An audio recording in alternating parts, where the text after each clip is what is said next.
ndabasuhuje abantu mwese muteze amatwi ya IBTV Rwanda, abantu bose ndabaramukije mu izina ry'umwami wacu Yesu Kristo. Tumaze iminsi myinshi tutabonana, tutaganira, ariko uyu munsi Imana yemeye ko twongera kuvugana, twongera kuganira.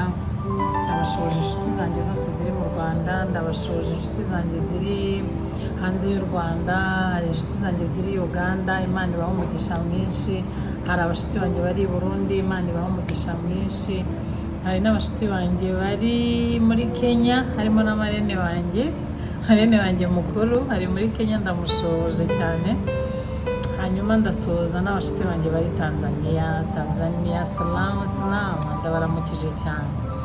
Hanyuma rero abari mu Rwanda bo murabizi ko muri abantu banjye bakadasohoka, isaha ku isaha mba ndi gutekereza icyiza kuri mwebwe gishobora kugira aho kingeza, namwe kikagira aho kibageza. Ndabashuhuje umwami Yesu Kristo, abishimire cyane. Ni Isabella nanone, tugiye kongera kubana mu kiganiro gitoya tugiye kugirana, kuko nifuje ko uyu munsi tugira ikintu tuvuganaho.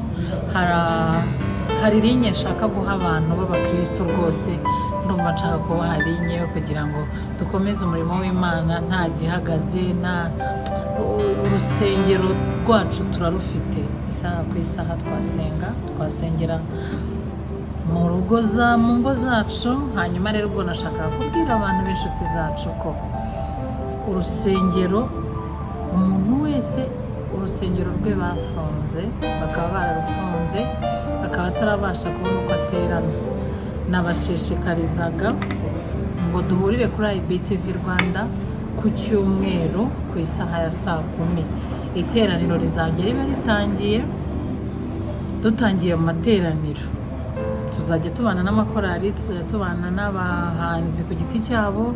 Uko mubizi iteraniro riba, tuzajya dutumira abakozi b'Imana mu mpande zitandukanye.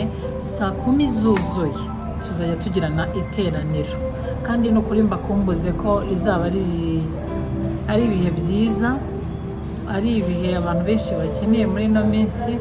Ntabwo ari ukuvuga ko ari ku cyumweru gusa, n'indi minsi yose tuzajya tugerageza kubaha ijambo ry'Imana n'indirimbo zihimbaza Imana, ariko cyane cyane ku cyumweru turifuza kujya dukora iteraniro kugira ngo abantu badaheranwa, abantu bataguma aho ngaho badaterana. Reka tujye duterana, kandi mujye mutwereka ko rwose turi kumwe.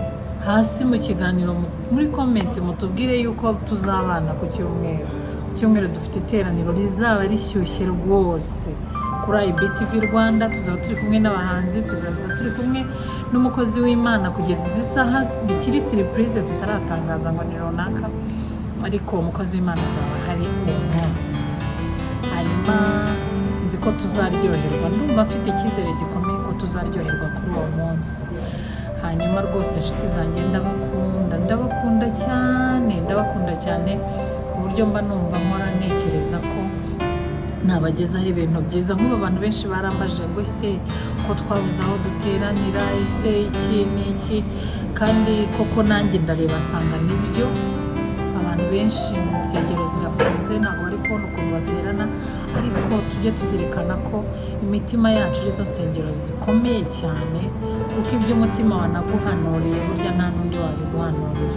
Umutima wawe niwe muhanuzi ukomeye, ni nawe mugomba kugendana, rero ni rwo rusengero rwawe. Imana ibaha umugisha mwinshi cyane. Ndumva ibindi nashimira cyane abantu basengeye mu minsi ishize.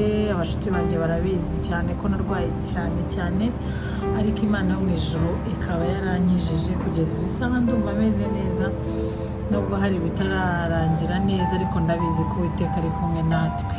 Hanyuma abantu mwese mwasengeye, Uwiteka abaha umugisha mwinshi cyane, n'abanzirikanye, abamvugishije, abambaye hafi, abaganga banyitayeho. Imana yo mu ijuru ibaha umugisha mwinshi cyane. Ndabakunda rero, ndabasaba gukora subscribe. Umuntu wese utarayikora ni ukuri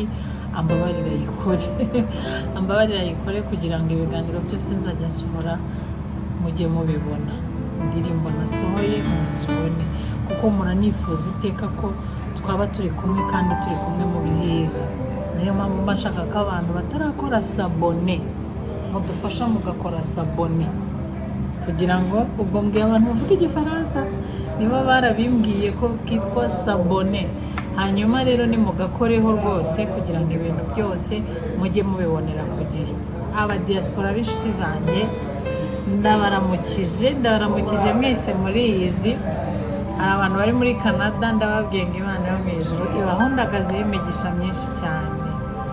Hanyuma hari n'abandi bantu b'inshuti zanjye bari muri Nigeria ndababwiye ngo ndabakunda cyane cyane cyane cyane.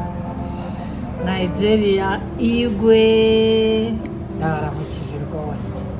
Hanyuma ntabwo inshuti zanjye zisigaye ziri ahantu henshi ku isi, birangora kuramukanya kubera ko maze ko hari uburyo nimvuga amazina hari uri buhita ambwira ngo kubera iki ngiye wasize.